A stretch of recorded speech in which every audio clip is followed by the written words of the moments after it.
The name is Roy Damm. They call me the $7 million man. Catch me if you can.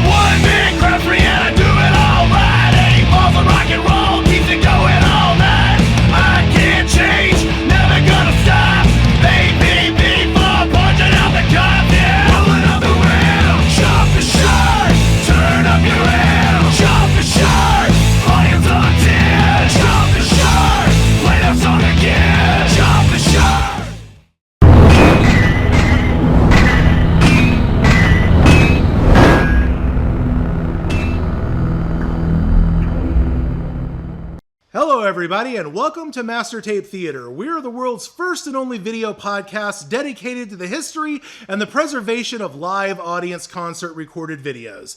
I am of course your host, the one-man crime spree, the world champion of videos and the man that's causing all of this, Roy Goddamn. And I am joined by my esteemed colleague, the Duke of Danzig, the Alpha Romeo, Eric the Ladies Fight for His Delight Lawton. Eric, how are you doing this week? Doing great. What's up, people?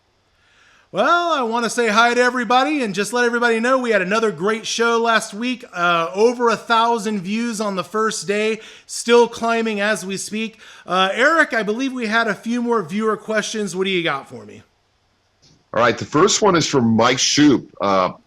He asks, what's the most infamous moment you have captured on video? Well, I think that would have been covered in last week's show. I would say that I don't know if it's the most infamous moment, but the most famous moment that I ever captured was indeed KISS reunion with Peter Criss in Burbank, 1995. And we're going to tell part 2 of that story here in just a few minutes. Any other questions? I do have one more from Bobby Jones, a.k.a. Real 808. Are you truly retired? Or is there an event that might spawn the return of the great Roy Damm? I actually would love to go back to filming. I have a few health issues that I need to get past, but if that day comes, I will probably come back and film. But I'll tell you what might get me out of the house today. My favorite band is a band called Local H. I filmed them a couple of times. You can see all of that on the network. Local H had a few hits in the mid-90s and the late 90s, but that's my favorite band. And if somebody came to me and said, Local H is playing the final performance, and I know that they're cool with video because they've always been cool with me videotaping them, I guarantee you I would get up off my ass and make it to that show no matter what happens. So that would be the event that would get me to come out of retirement immediately, but nothing else really. Awesome. All right, man. So right now what I want to do is I want to tell everybody a story that is probably the largest legend all of the people know about Roy Damm, and that is my involvement with KISS and the KISSVISION REMASTERS series of DVDs. So it's a pretty long and complex story. I'd like everybody to know that right off the bat, this right here is a $7 million lawsuit from KISS. Now, I didn't always have this piece of information, but I'm going to tell you guys the story of how I got this, and then I'm going to tell everybody a little bit about what we're going to be doing with this document right here towards the end of the show. But so basically, let's go ahead and tell all about the time KISS tried to sue Roy Damm after Roy Damm wasn't willing to sue KISS for what they had done to him. So, basically, I was the creator of a set of KISS DVDs called KISSVISION Remasters. Now, when I made these DVDs, it was not something where I intended to make a bunch of money or anything like that, but I've always been just a little bit ahead of the curve, and I was pretty much one of the first guys out there to figure out how to do DVDs and make menus and make them pretty and all of that. So back in the day, I used to be friends with Dave Stryker, who was the original KISSVISION guy back in the VHS days at all of the conventions. And so me and Dave became friends, and he would always hook me up with tapes and, the best quality versions that I could get and everything. So I thought, hey, it would be really cool if I make a set of KISS DVDs for me and my friends. So I made these DVDs, and sure as hell, they got crazy. Everybody wanted them. They started being sold at KISS expos all around the world.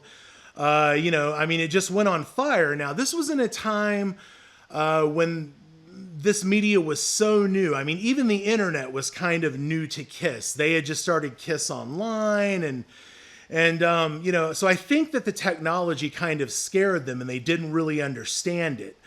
But what had happened was I used to be good friends with a guy by the name of Phil Elliott. And Phil Elliott used to run some conventions in the Atlanta area, and he did one in Charlotte, and I think he may have done one in New Orleans.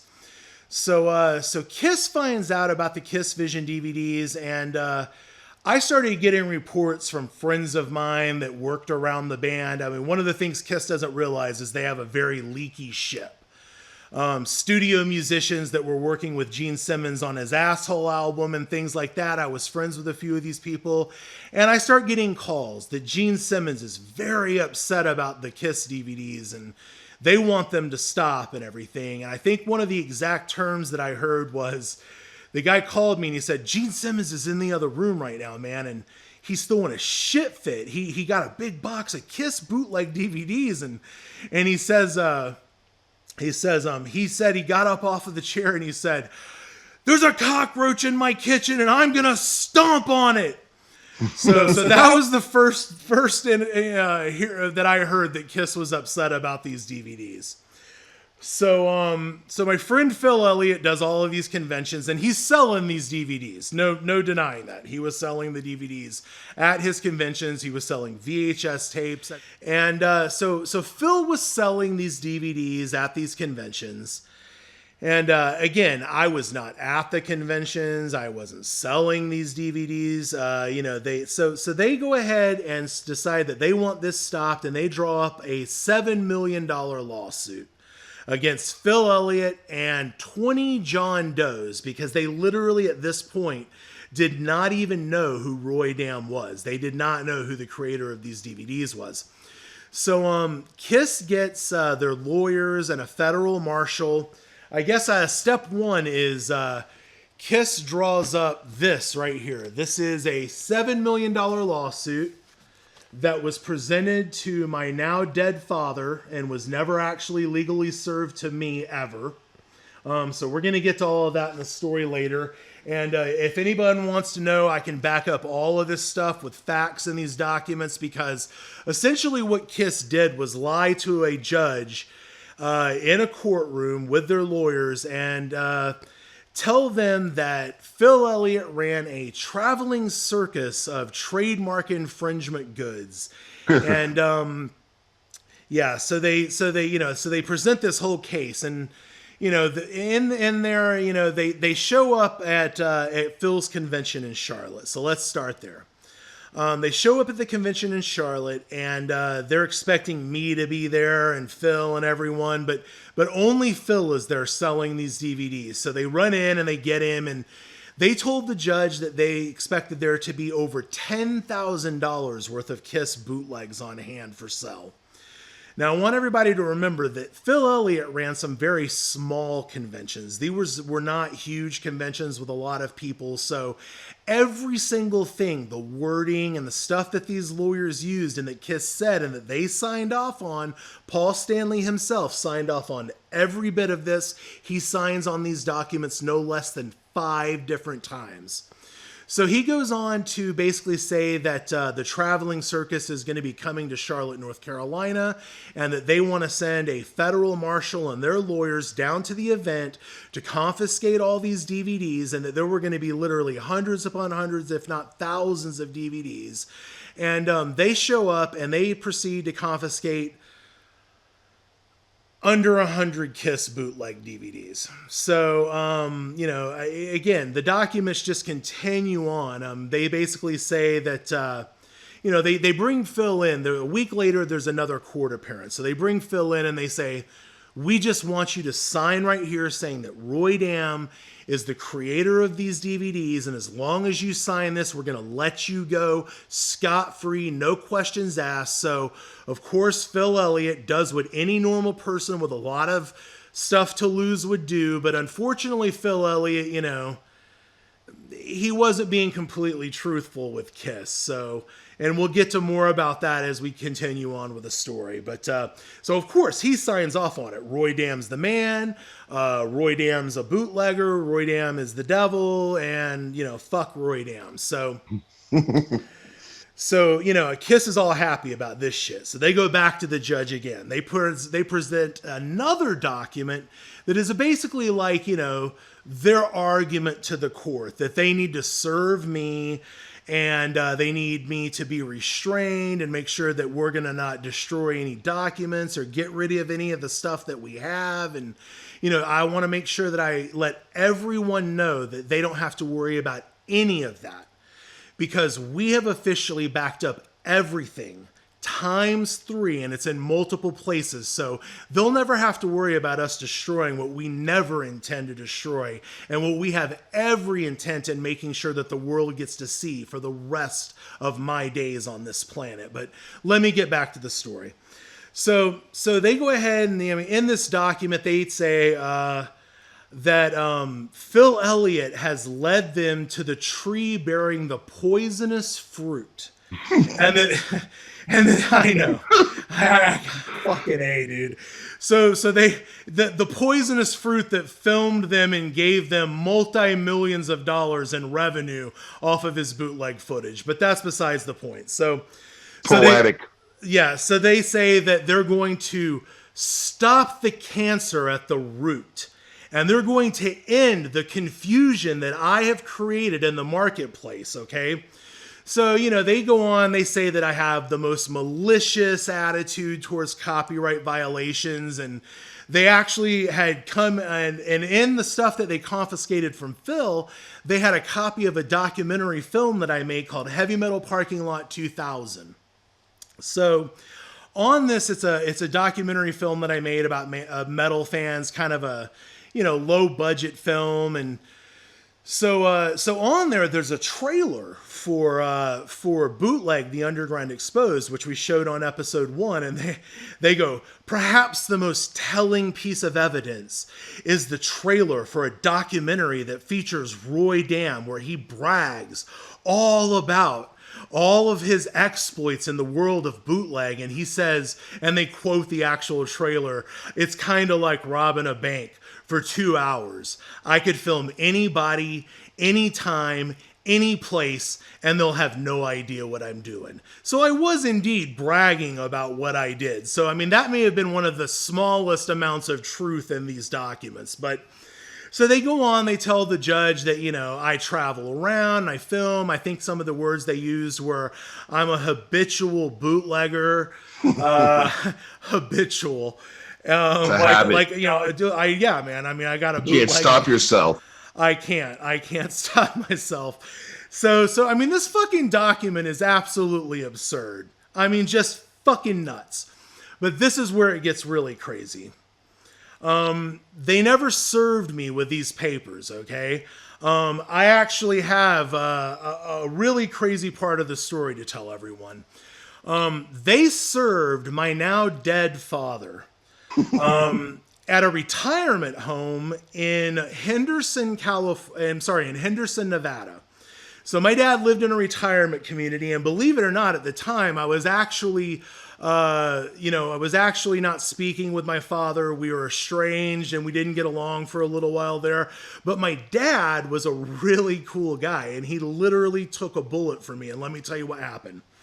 So a marshal shows up at my dad's house, and I didn't find out about this until years later. So let me backtrack. Let me tell you how I found out about the lawsuit and everything. So I didn't hear about being sued by KISS officially until they announced it on their website. They said, we have stopped Roy Damm. We will teach this bootlegger a lesson. And then at the end of that, they basically wanted to use me as a sales pitch. They said, we've stopped the bootleggers so that we can bring you Kissology, the world's greatest DVD set. Because in the documents to the judge, they wanted to keep letting everybody know that they were soon going to be releasing their own set of DVDs, and that what I had done was essentially damaging them irreparably. And that set of DVDs actually went on, the Kissology DVD set went on to go diamond status, which is 10 times platinum. So again, I'd like to know how much irreparable damage did I really do to the name brand of Kiss and their ability to release that set of DVDs. And another thing I think Kiss fans might want to remember is that if there wasn't a Roy Damm, there wouldn't be a Kissology. Because until I forced their hand, they really had no intent of ever releasing any of that material, Eric. I mean, they just were not fucking, they weren't going to do it, you know? I mean, but they saw what I was doing, and they saw the fury and the fire surrounding those DVDs, and they said, whoa, we got to do this, because I truly think that Kiss was kind of scared by technology in the beginning. I mean, this was when Kiss Online kind of first got started, and I just think that they thought that I was doing a lot of damage to them and that it was a really bad thing. And, you know, but I still just cannot think of, I mean, was it a bad thing when I was bootlegging you and you were using my footage without credit to me? Or was it a bad thing because I made the DVDs? I'm still unclear on that part. But, so basically, you know, they go on to serve my now dead father. And I didn't talk to my dad for a long time, but my aunt called me because my father was in the hospital, hooked up to machines, and he was going to pass away. And they wanted to put him in a hospice, and he was, you know, barely conscious and everything. So I go in to see my dad, and they literally want me to sign my dad's release and turn him off of the machines and put him in a hospice. And it was really horrible, but my dad could talk to me and everything. And, you know, he told me he loved me, and he told me that there was some stuff at his house that I needed to go and find.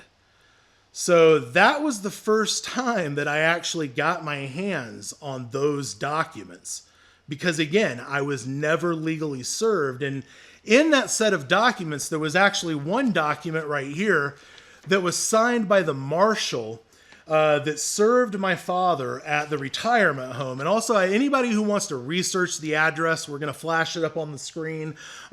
You'll see that that's a retirement home, and you have to be 65 years old to live there. So I never lived at that address that they told that judge they served me at.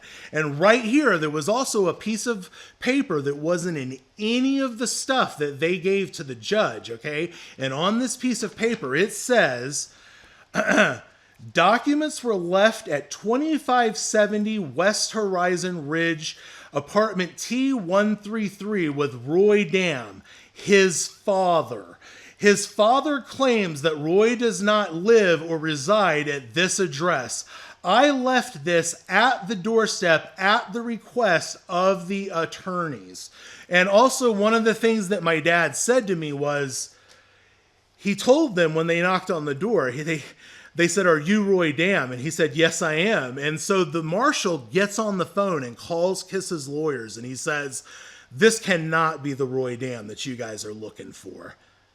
He says, "This is a 60-plus-year-old man, and this is not the Roy Damm you're looking for." And the lawyer on the other end of the phone, I don't know if it was John or Nicole, because I'll get to them in a minute. They, on the other end of the phone, they said, "We don't care who it is. As long as somebody's standing there named Roy Damm, just serve them." So they serve them, and then they present that to the judge in North Carolina as properly serving Roy Damm. So it kind of screwed up their whole case, because I would have definitely had a leg to stand on that I was never properly served. But another thing we need to keep in mind is that the statute of limitations on this is so far past that there's literally little or nothing that they could ever do to try to collect on this judgment. I can still prove that I was never served. I could enter a counter lawsuit for all the footage that they used, but the statute of limitations is pretty much passed on that for me now. So we're kind of in a catch-22. Nobody's getting shit. So basically, we're in a stalemate at this point. KISS hasn't really properly served me. I can't really sue them for using my footage. They can't really collect on the judgment because I don't have it to give. But another thing I want to make perfectly clear, that in those documents, at no point was there ever any documents proving that I accepted payment for DVDs. There was never any pictures of me selling DVDs. I mean, the entire thing was smoke and mirrors. But so Gene starts to get more upset with me, I think, because they kind of know they're not going to be able to collect. Because the first time I really heard about the lawsuit was when KISS went on their website and announced that they had a $7 million judgment against me. So I kind of went out and poked the bear a few times and got Gene upset. And so he decides to go ahead and make a cartoon about me on My Dad the Rockstar. It's actually on season 1. There's a DVD of it.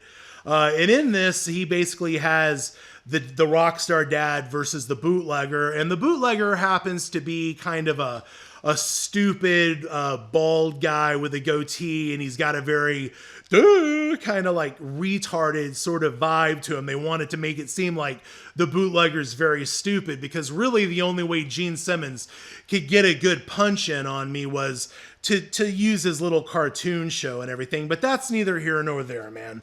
The bottom line is that KISS misled a federal judge into thinking that I was something that I wasn't.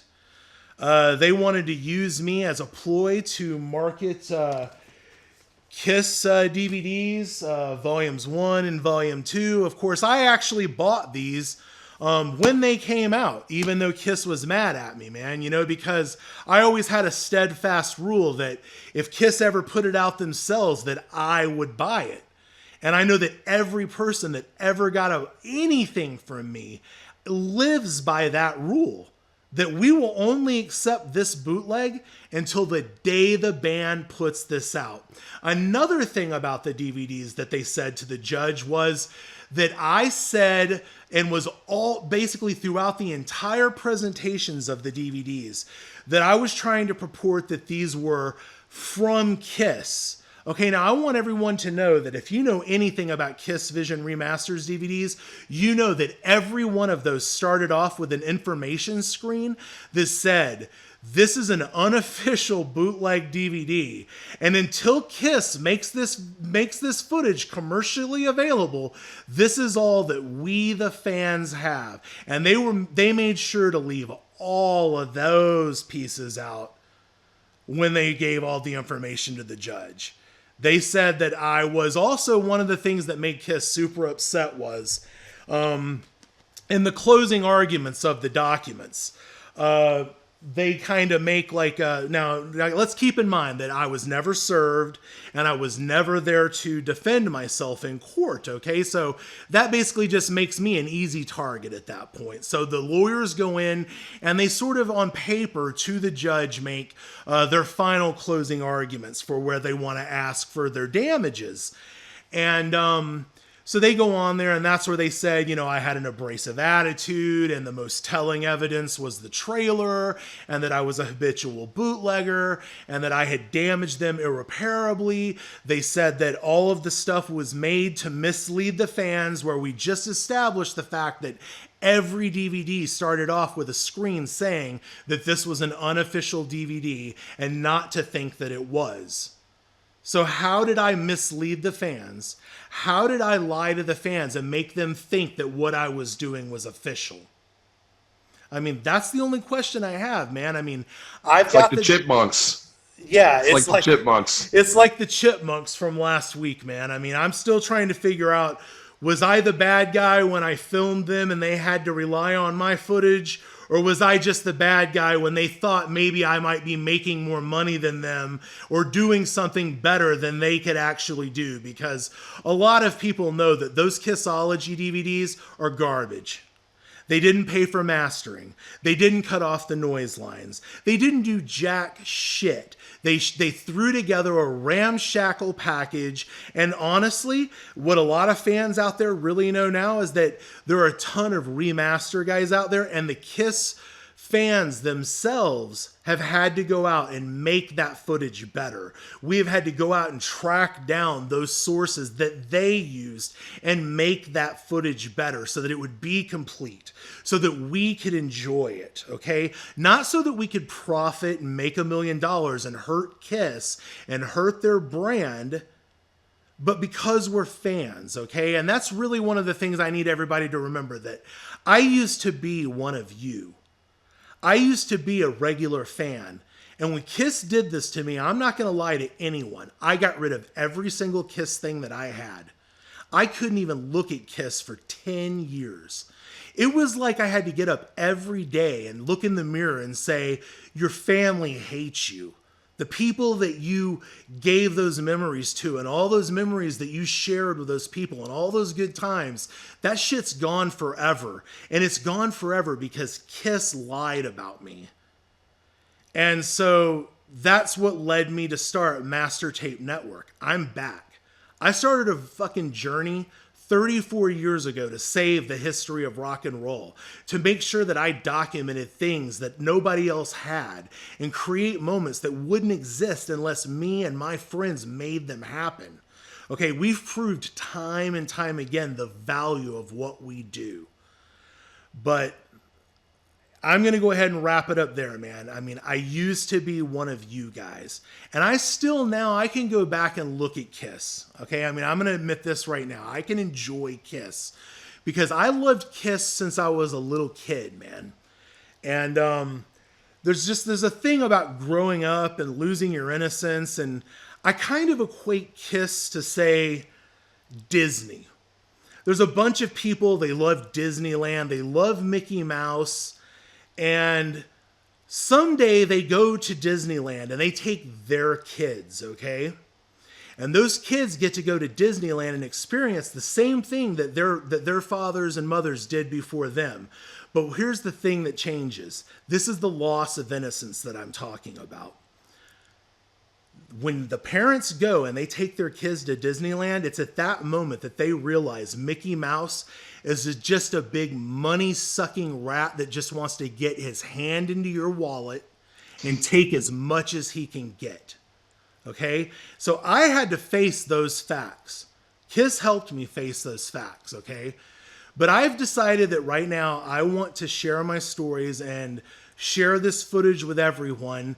And if they want some, come and get some, because you'll never be able to take what I've got. And you can stop the channel and you can stop me, but it'll never change anything. All of the technology that scared Kiss, it still exists, and it's only empowered them. I want people to remember that I carried the flag for Kiss in, say, 1985, when they looked like a bunch of drag queens. I was the guy who got up and said, fuck you, Kiss rules, okay? I was that guy. I carried their flag. The Bootlegs was never about the money. It was about carrying their flag. And that's the same thing for Kiss and all bands, Eric. So, I mean, that's really all I can tell everybody, man. I mean, I'm doing this for the right reasons, and I hope that bands believe me, and I hope that bands just let us do what we do best, man. I mean, the age of technology has changed everything.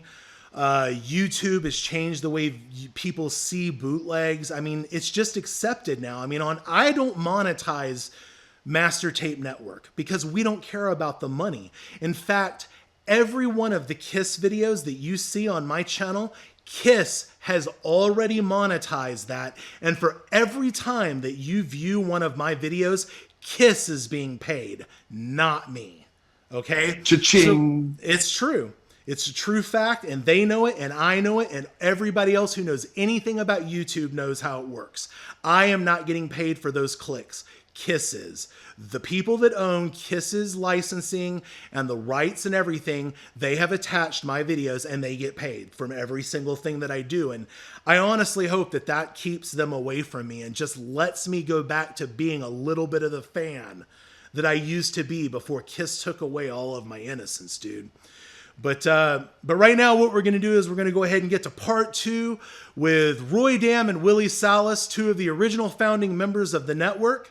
We're going to do part 2 right now where we talk about Marilyn Manson, more of the shows that Willy created and some of the cool things that Willy did for the bootleg world, like the Willy Mic. You probably wonder what the Willy Mic is. Here comes me and Willy right now. Let it roll.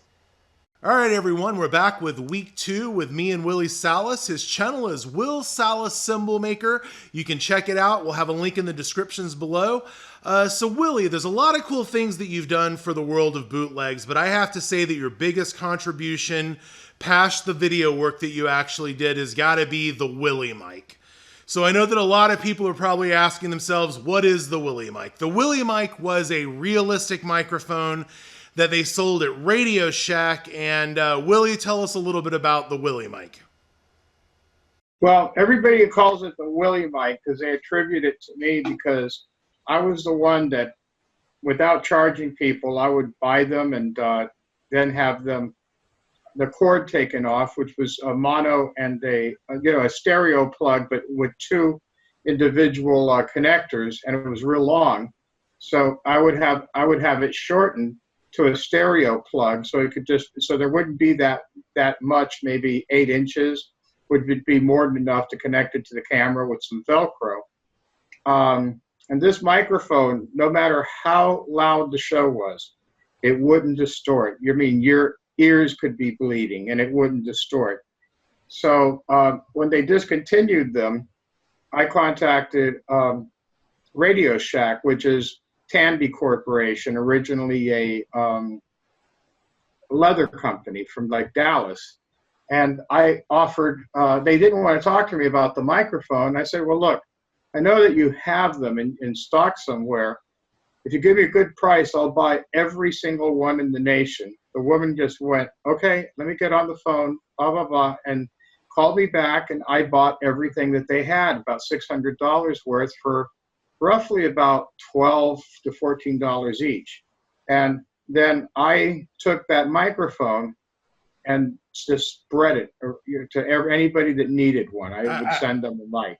Absolutely. I remember there was a guy by the name of Mark Britton in Texas, and he actually sent me one because he had got a bunch of them from you. And for years I was like, oh, I've got the best microphone in the world. It costs $400. It's an Audio-Technica microphone that no one has, like custom made cords and stuff. Come to find out, this realistic microphone beat the hell out of that $400 microphone all day long. Absolutely. It was crazy, man. So another one of the big things that I've seen on your channel is you actually filmed Marilyn Manson at Yesterday and Today Records. It was an acoustic performance, and it was really early for Marilyn Manson. So how did you become aware of Marilyn Manson, and how did you know to go down and film that piece of video? Well, they're right down the street from me, and I had worked in record stores in the 70s, and the owner of that store was actually a customer of ours that eventually opened up his own store. And then the second store was the one that I was at, and that was only 2 miles away from the first store.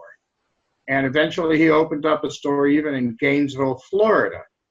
But getting back to the situation was, his name is Richard, and he worked promoting local bands, and he had in-stores in his record store of famous people and also up-and-coming bands from the area, local bands that would be playing, opening for other bands or playing, clubs all around Miami Beach, North Miami, mostly a lot of stuff in Broward because there's really no rock in Miami. And so he would have in-stores. So he promoted and got contracts for Mary Carlson for the Mavericks, which is a Miami band. He was getting a band together that was going to take the world by storm, but they had an accident right before they signed the contract, and two of them were ejected from a van and killed on a highway in either Georgia or North Florida coming back from a gig. And that was for Squirrels. So I would always go in there to videotape so he could be able to use this stuff to send it to people that he was working with in the record industry in Los Angeles. Cool, man. So, did you become aware of Marilyn Manson in the Florida area? Not just that piece of video that you shot, but I know that they were really active in the area with promotions and things like that. I mean, in Florida. So do you have any memories of Marilyn Manson? Because I later went on to do a lot of official video work for Marilyn Manson and a lot of unofficial video work for Marilyn Manson too. But how did you actually become aware of Marilyn Manson, the band? You couldn't miss them. I mean, they were everywhere. I'd go to a record store that back then on South Dixie was, exchanging CDs, which eventually became illegal because they passed a law. And I would see Marilyn Manson there, and he would be going through the CDs. I would come out of the Cameo Theater after a show, and the whole band surrounded everybody coming out, passing out flyers for their up-and-coming shows. That they made great flyers that are right now very collectible, beautiful things. And they were basically promoting themselves, and they did everything in what nowadays would be called, guerrilla marketing. They did their own shows, they did their own promotion. So they played sometimes opening up at maybe at least once I saw them at the Cameo, but they also played a lot at Washington Square, which was a club owned by some friends of mine that they got a 5-year lease for $1,000. And the fourth year, it was going really great. And then they put their new lease to $10,000 a month. So they just took off to do other businesses. But Marilyn Manson was everywhere. So so if you didn't see him, you would see the whole band surrounding Absolutely. A venue. Yep, I have a full set of those flyers that you were just talking about. So that's one of the really great moments that you captured that I would say is, one of those things that it's really cool that somebody caught something so early on a band. But what would you say is one of the most important pieces of video that you ever filmed? Or maybe even just one of your favorite shows that you ever filmed. But tell me what you think is the most important or your favorite show that you ever shot. I've done so many of them. I have really fond memories of stuff that happened on the Warped Tour. We were in Orlando, and Pennywise was playing, and their sound man was from Texas. And he had a PhD in education, but he was making good money with doing sound over teaching in schools. And I was shooting on a tripod from the security of the so-called security of the sound area. They had the two biggest circles I've ever seen in my life going around. One was going clockwise, and the other one was going out around it, was going counterclockwise. So there must have been a gazillion people just going like this around, that area and around us. I mean, it was. So when you were filming it, did you catch that moment? Because I'll have to put Cool. I'm going to put that up on the screen for everybody to see, man. It was in Orlando. It could have been at the, if I remember correctly, it could have been at the Tsunami Theater that was run by Fat Harry, but possibly not, because they did play in the Warped Tour different times in Orlando, but it was just mind-blowing. Another really great moment was Metallica in 1997, they used to have where it looked like they had a short at the end of the show on stage, and a guy would get electrocuted and go on fire, and they'd have to put him out, and another guy would fall from the rafters and get caught by like a cord, and then emergency people would come in, and I knew it'd take them a few minutes to what do you call this, to set up some lights and play with just regular amplifiers like you would in a garage, and then finish off the show. And people were running out of there, and I videotaped outside, like people leaving, and this one girl's running out away from the show thinking it was real, going, "Oh my God, he's dead," that type of stuff, Also, it could have been that night, but James basically got the band really riled up. So I remember that the whole top area, it looked like marbles were just going down, and they were going, into the aisles that, the outside area, the arena, that you could be able to go back into the lower area. So it was just like marbles going like this, and people going onto the floor and destroying seats. And crazy, man. So what started out as a piece of the show ended up causing hysteria with the audience. But later that night, they wrote a $250,000 check for damage. Good God. So I've been caught, and we talked about it on my show last week. We had a couple of people ask about some stories about when I got caught filming. So do you have any stories about interesting things that happened when you got caught filming a show?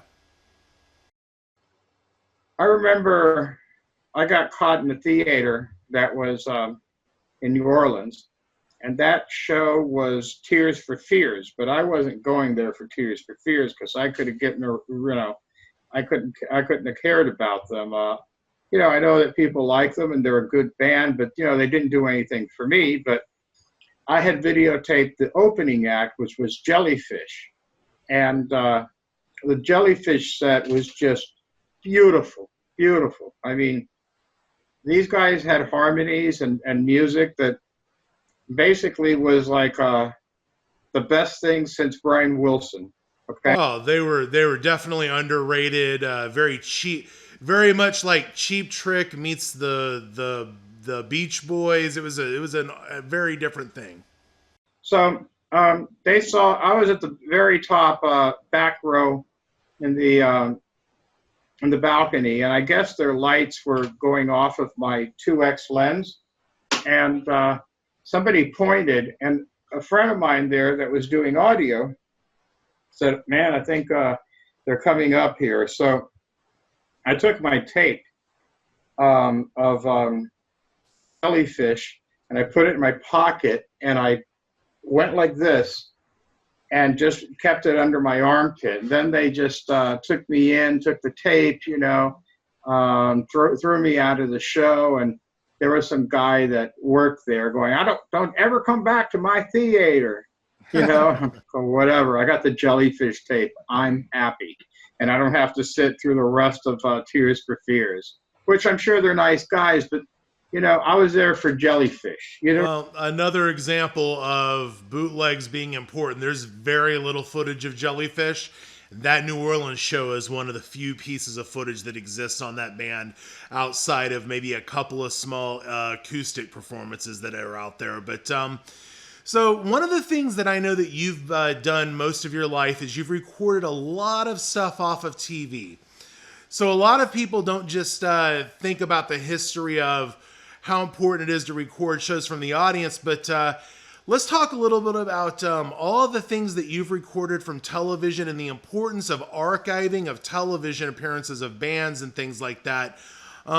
Willy, how many videotapes do you think you have of television shows? In videotape, I have about 8,000. All of them at SP speed, hi-fi stereo, very few in linear stereo. And then I probably have like 5,000 possibly on DVD. That's incredible, man. So, I mean, on there, we've got, the commercials, live MTV concert specials, the entire history of Jay Leno's musical guest appearances. Who else? My goodness. Letterman. Who else? Remember, Bob Costas used to have a show called Later. Oh, man. I mean, see, so you go way deep. So, see, that is another thing that I want people to think about. You need to record everything that you can off of television, because you see that stuff on YouTube right now and you take it for granted. You think it's always going to be there, but all it takes is one band getting upset, deciding they don't want that stuff to be there, or the people that are the rights holders of that television show, and that stuff's going to poof, disappear right off of YouTube. So if people Well, like I have you... a tape that's on YouTube right now, but it's not my tape and it's really bad, but I have the perfect video from it. And that was, I think, CBS Overnight, when they were trying to compete with cable news network in the early 80s. Now, what happened is that back then they would basically put up the flag and the national anthem, and then you'd see an Indian at the end, and then there would be dead air. So this is the beginning of a 24-hour news cycle, news and programming cycle for the networks. So CBS Overnight, and there was another one for NBC, I think. But CBS Overnight had Felicia Jeter and Harold Dowd. And what would happen, it would be a 2-hour show, and then it'd get repeated again in the same time zone, and then it'd get repeated again, because now it's already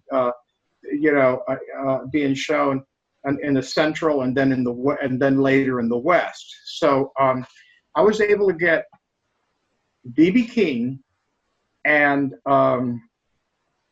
Johnny Winter together in the studio, that they would talk to them in between the whole news things for 2 hours. And it was real funny, the story that I heard Johnny Winter say on there, that they asked B.B. King how he met Johnny Winter. And he said that he was playing at a big place on the other side of the tracks in Beaumont, Texas.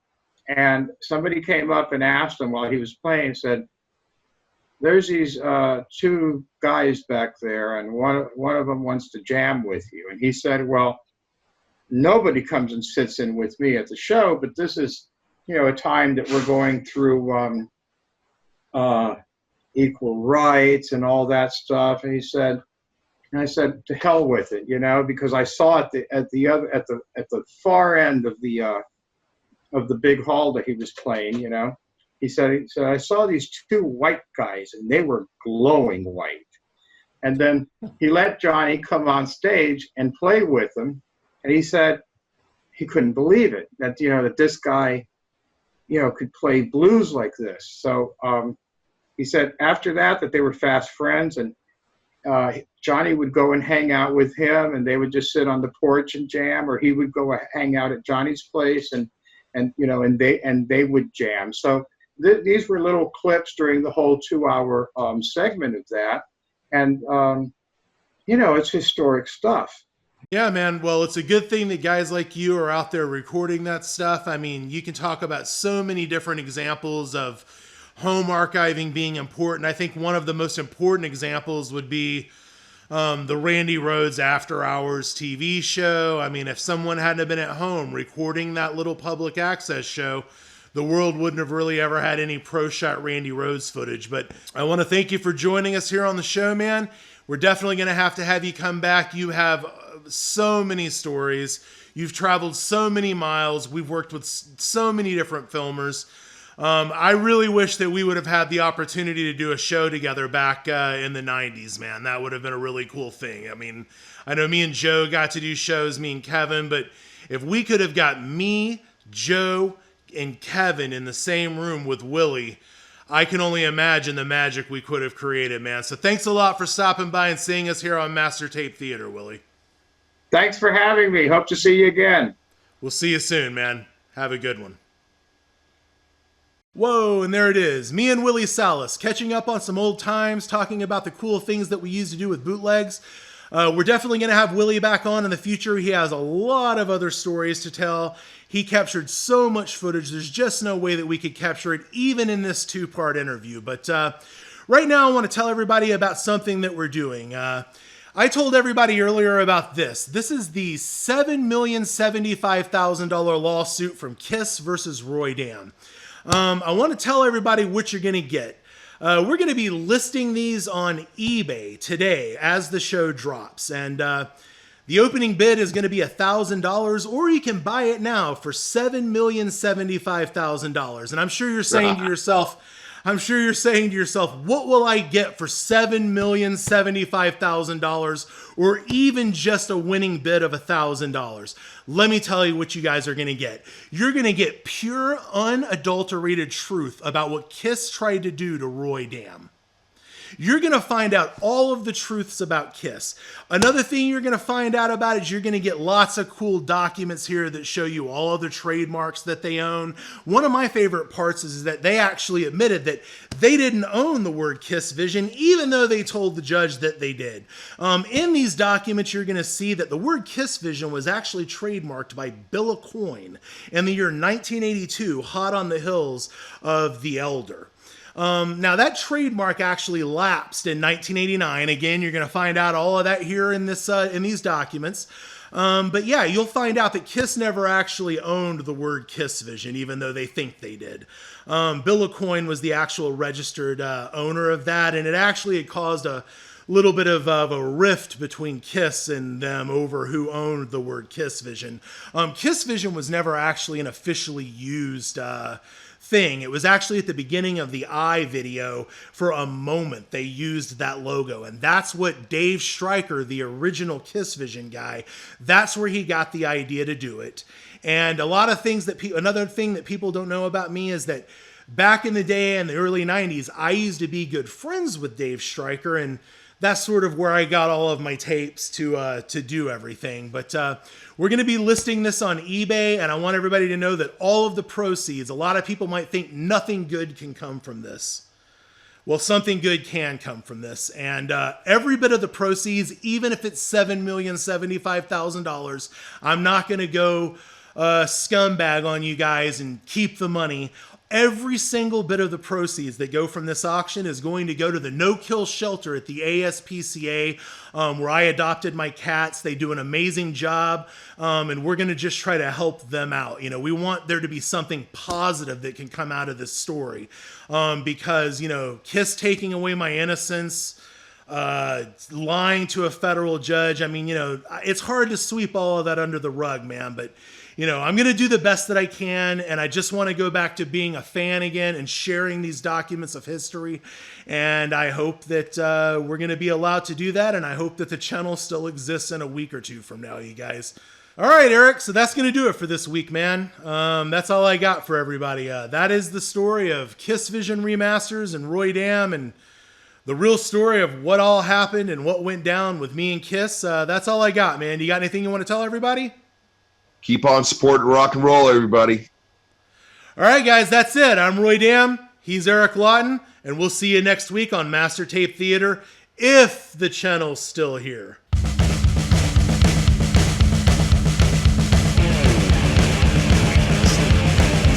It's party time, yeah! Be sure to like and subscribe on the channel. Also, support the work we do on Patreon, find us on Facebook, and follow us on Twitter.